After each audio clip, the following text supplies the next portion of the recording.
So hello everyone, welcome to my channel. आणि आजच्या सेशनमध्ये आपण बघणार आहोत इलेक्ट्रोमॅग्नेटिक इंडक्शनचे सगळे फॉर्म्युले. राईट, आज आपण इलेक्ट्रोमॅग्नेटिक इंडक्शनचे सगळे फॉर्म्युले बघणार आहोत, जे तुम्हाला HSC बोर्ड्स ला न्यूमेरिकल सोडवण्यासाठी लागतील. राईट, सो आज आपण सगळी फॉर्म्युला शीट बघणार आहोत of the topic electromagnetic induction. Right, so first formula आहे मॅग्नेटिक फ्लक्स. मॅग्नेटिक फ्लक्सचा फॉर्म्युला आहे first. Magnetic flux is first तर वेक्टर मधला आहे आणि नंतर स्केलर मध्ये, वेक्टर मध्ये आणि नंतर स्केलर मध्ये. Magnetic flux is B bar dot A bar. B काय आहे? बी इज मॅग्नेटिक फील्ड किंवा मॅग्नेटिक इंटेन्सिटी.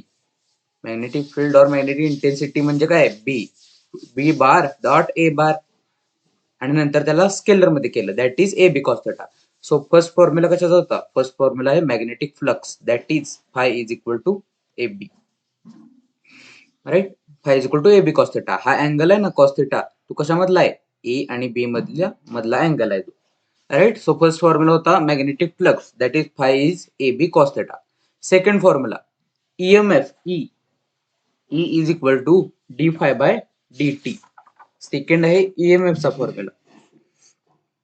राईट, हे फॅराडेज लॉ नुसार आलेला फॉर्म्युला आहे. कसा? कारण फॅराडेज लॉ नुसार E is directly proportional to d phi by D T.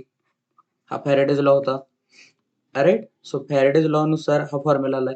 मग कॉन्स्टंट काय होता? E इज कॉन्स्टंट 1 होता, 1 into D phi by D T. Constant काहीच नव्हता, 1 होता.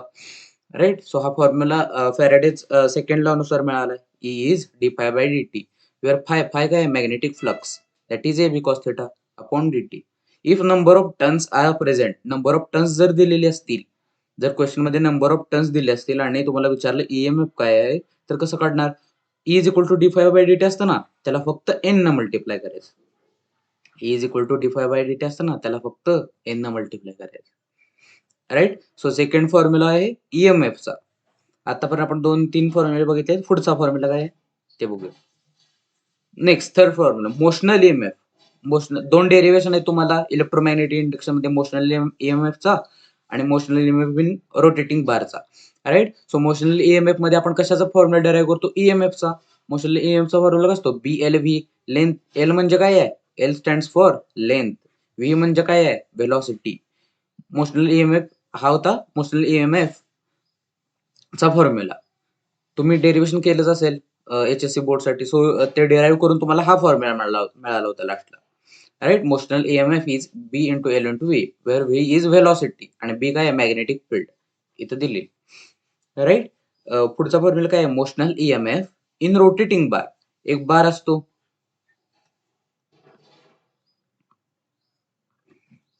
असतो, रोटेट होणारा. राईट, तो रोटेट होत असतो. साईडनं असे चार्ज असतात. हे तुम्ही डेरिवेशन केलंच असेल HSC बोर्ड साठी. So motional EMF in rotating bar मध्ये EMF चा फॉर्म्युला काय आला होता? E is half B omega L square, where B काय आहे? B is magnetic field. Omega काय आहे? Angular velocity.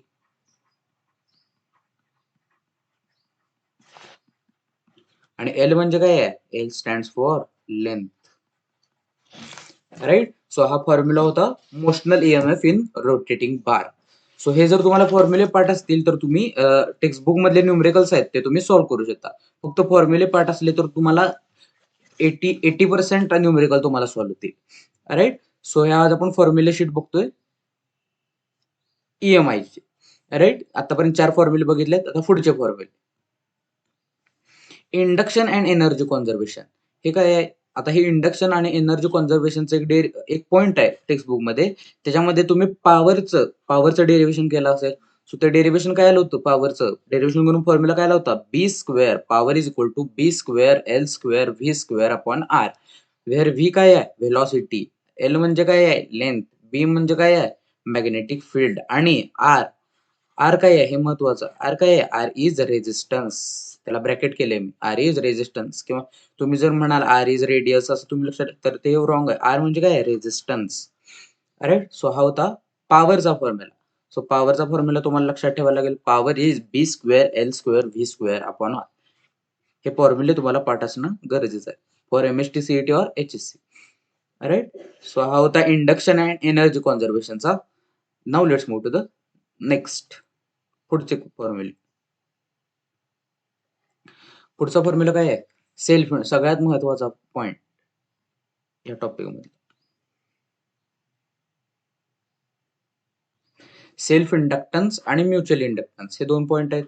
राईट. दोन्हीचे फॉर्म्युले सेम आहेत. हे कन्फ्युज होतात या फॉर्म्युलामध्ये स्टुडंट्स. राईट. दोन पॉइंट आहेत, सेल्फ इंडक्टन्स आणि म्युच्युअल इंडक्टन्स. दोन्हीचे सेमच फॉर्म्युले. पूर्ण शेवटपर्यंत जर तुम्ही बघितलं तर दोन्हीचे सेम फॉर्म्युले.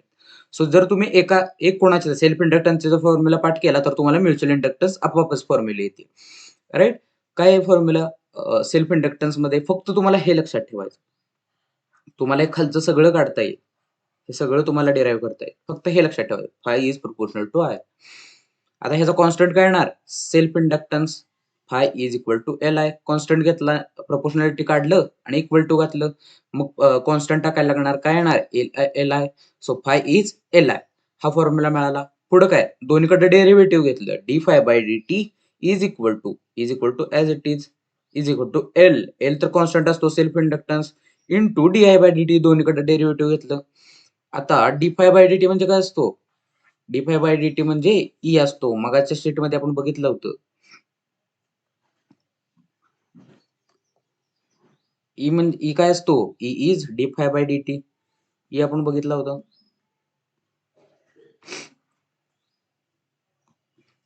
राईट. ई काय मिळाला होता? D phi by D T. So तोच आपण पुढे सबस्टिट्यूट केलाय.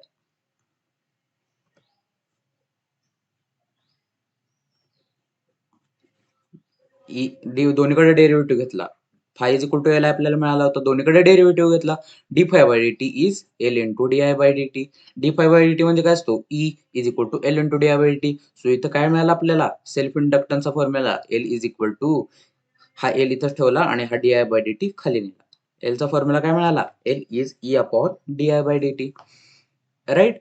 आता जर नंबर ऑफ टर्न्स दिले असतील, number of turns are present, question मध्ये जर तुम्हाला नंबर ऑफ टर्न्स दिले असतील तर कसं काढणार? तर हे phi is proportional to I हे तुम्ही पाठ केलं होतं. Right. Phi is proportional to I हे तुम्ही पाठ केलं होतं. Phi is proportional to I. Right. आता नंबर ऑफ टर्न्स दिले असतील तर काय करायचं? आपल्याला काय मिळालं होतं? Phi is equal to L I, proportionality constant काढला होता आणि इक्वल टू घातलं होतं. राईट. आता नंबर ऑफ टर्न्स दिले तर काय करायचं? फायच्या बाजूला फक्त एन न मल्टिप्लाय करायचं. राईट. फायच्या बाजूला एन न मल्टिप्लाय करायचं. एन न मल्टिप्लाय केलं तर काय मिळेल? N phi is equal to L I. हा फॉर्म्युला मिळेल. N phi is equal to L I. मग इथून आपल्याला एल मिळेल. एल काय येणार? N phi upon I. So जर नंबर ऑफ टर्न्स दिले असतील तरी पण आपल्याला सेल्फ इंडक्टन्स मिळू शकतो. राईट. नेक्स्ट काय आहे? Mutual inductance. Mutual inductance same formula आहे. Phi is proportional to I. इथं काय आहे? Phi two one is proportional to I one. हे टू वन काय आहे? ही एक कॉईल आहे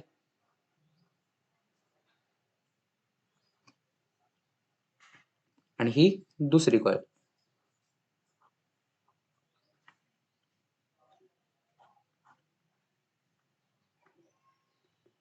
इथून आय करंट दिला आणि इथं करंटच दिलं नाही. इथं आहे असं ठेवलं सर्किट. राईट. तर म्युच्युअल इंडक्टन्स म्हणजे काय असतं? Production of EMF in second coil, production of EMF in second coil due to change in current in first coil. Right. ही डेफिनेशन आहे म्युच्युअल इंडक्टन्सची. म्हणजे काय? ह्याच्यातून जर करंट पास होत असेल तर त्यातून मॅग्नेटिक फ्लक्स जनरेट होतील. राईट. आणि हा मॅग्नेटिक फ्लक्स ह्या दुसऱ्या कॉईल मध्ये जाऊन तिथं ईएमएफ जनरेट होईल. राईट. सो म्युच्युअल इंडक्टन्सची डेफिनेशन काय असते? Change in production of EMF in second coil due to change in current in पहिल्या कॉईल मध्ये. राईट. ही डेफिनेशन आहे. सो फाय टू वन म्हणजे काय? Production of EMF, production of magnetic flux, production of magnetic flux phi in second coil due to first coil is proportional to पहिल्या coil मधला current. Right. इथून current flow होतोय त्यामुळे इथं flux generate होतोय. Right. So phi two one is proportional to I one. So phi two one is equal to, proportionality काढला आणि equal to घातला. काय येणार आता? प्रपोर्शनॅलिटी घालून इक्वल टू टाकल्यावर M21 mutual inductance in second coil. Right. Mutual inductance in second coil due to first coil. Is proportional to I1. ह्या दोन कॉईल होत्या, राईट. यातून करंट पाठवला होता, ही फर्स्ट कॉईल आणि हे सेकंड कॉईल. यातून करंट पाठवल्यावर या मॅग्नेटिक फ्लक्स अशा जाणार, right. So mutual inductance second coil मध्ये जनरेट होतोय due to first coil is into I1. Proportionality constant हा I1 ॲज इट इज वरचा, राईट. पुढे काय डेरिव्हेटिव्ह घेतला, d∅dt is equal to M21 into di/dt. दोन्हीकडे डेरिव्हेटिव्ह घेतला. पुढे काय येणार, d∅dt म्हणजे काय असतं, EMF.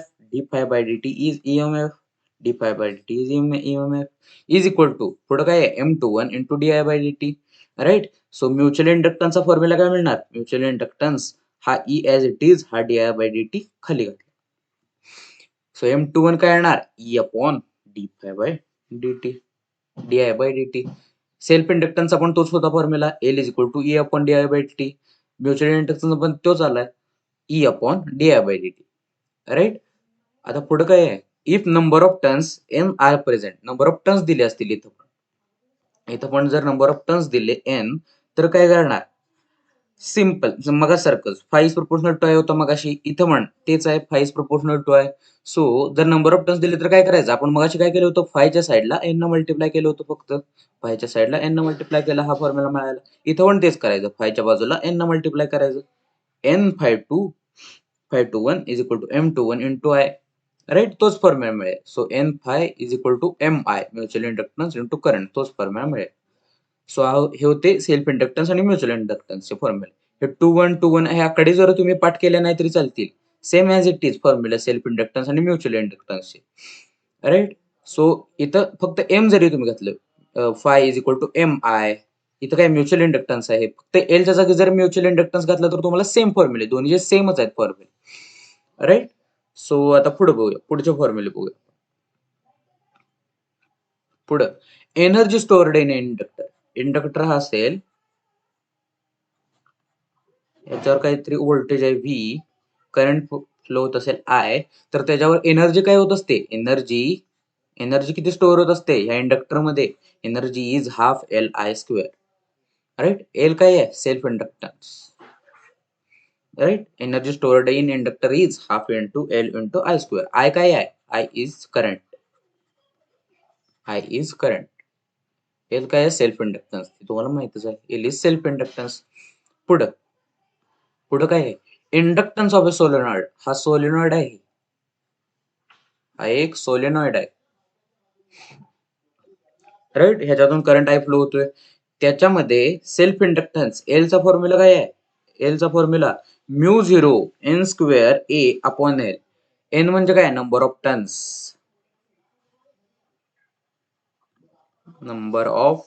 Turns, right.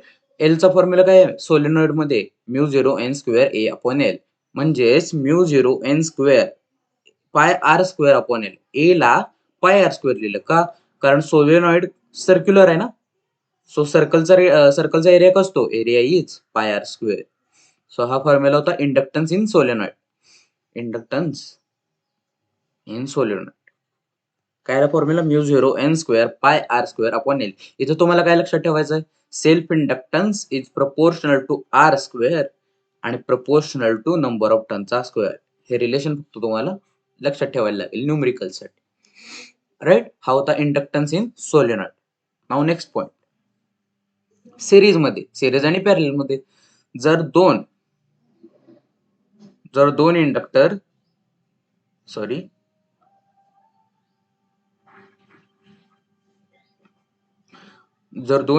सिरीज मध्ये लावले, हा एक आणि हा एक, हे दोन जर सिरीज मध्ये लावले, ह्याच्यावर सेल्फ इंडक्टन्स 3 असेल आणि ह्याच्यावर जर 2 असेल, तर सिरीज मध्ये असल्यावर काय करणार, LSC सिरीज मध्ये आहेत ना, 3+2, सिम्पल दोन्हीचं ऍड करायचं, दोन्ही ऍड करायचे सिरीज मध्ये, LSC is L1 + L2 + L3 + up to N.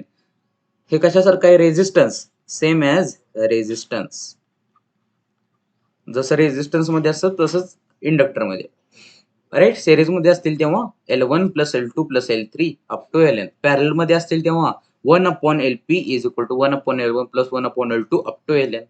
हे तर तुम्हाला माहितीच आहे, राईट. नेक्स्ट काय आहे, नेक्स्ट पॉइंट आहे ट्रान्सफॉर्मर.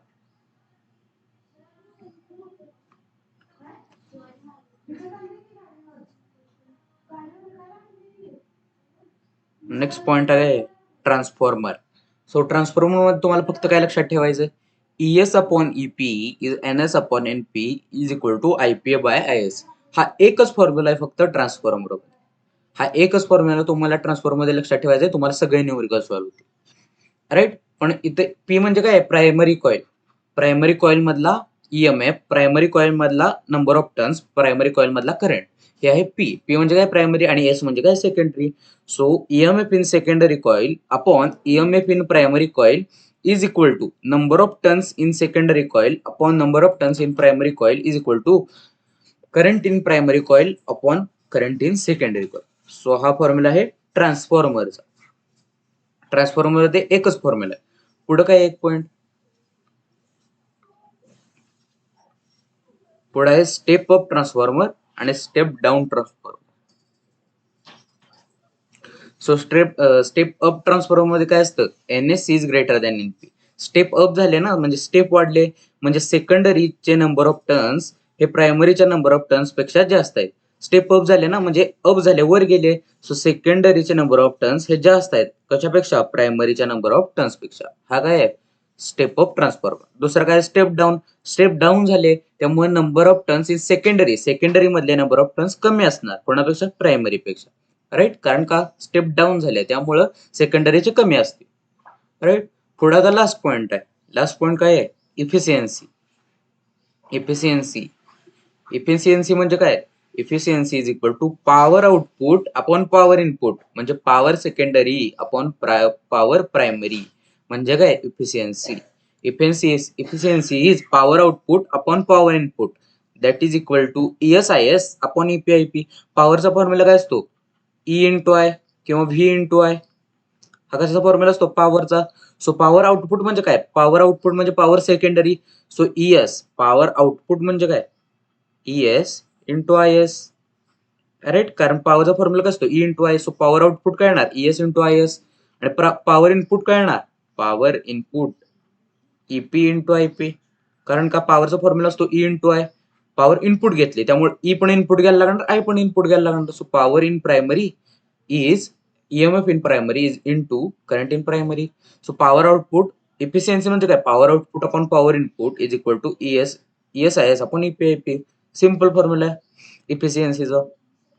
पुढं, फॉर आयडियल ट्रान्सफॉर्मर, जर क्वेश्चन मध्ये दिला असेल आयडियल ट्रान्सफॉर्मर आहे असं मेन्शन केलं असेल तर त्याचा इफिशियन्सी किती असतो, efficiency is equal to 1.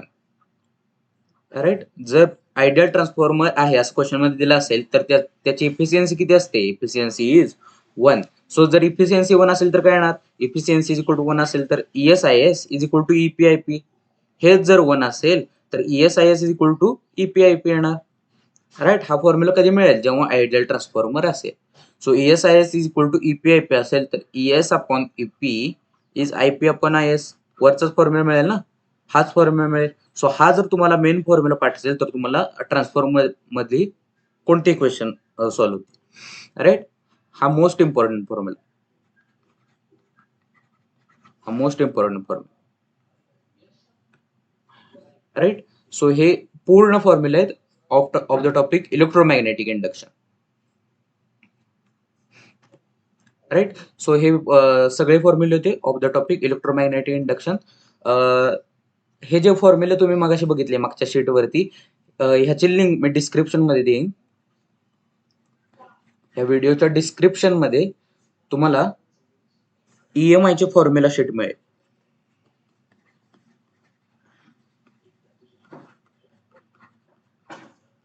So ती शीट वापरून तुम्ही फॉर्म्युले पाठ करू शकता. ही जी मागची शीट होती ती सगळी पूर्ण सगळी, हे सगळे फॉर्म्युले आहेत ना, हे व्हिडिओच्या डिस्क्रिप्शन मध्ये तुम्हाला मिळून जाते. राईट. ह्याची लिंक मी व्हिडिओच्या डिस्क्रिप्शन मध्ये देईन. सो हा व्हिडिओ होता फॉर्म्युला सिरीज मधला हा व्हिडिओ होता of the topic electromagnetic induction. Electromagnetic इंडक्शनचे हे सगळे फॉर्म्युले होते. राईट. सो आता हा व्हिडिओ मी इथे एंड करतोय. नाव आता पुढचा कोणता टॉपिक आहे, AC सर्किट्स, ड्युअल नेचर, ह्याचे पण फॉर्म्युला शीट मी लवकरच अपलोड करेन चॅनल वरती. सो आवडला असेल तर प्लीज लाईक करा, शेअर करा आणि सबस्क्राईब करा. राईट. सो आता हा व्हिडिओ मी ते एंड करतोय. पुढच्या व्हिडिओमध्ये भेटूया. Till then thank you so much.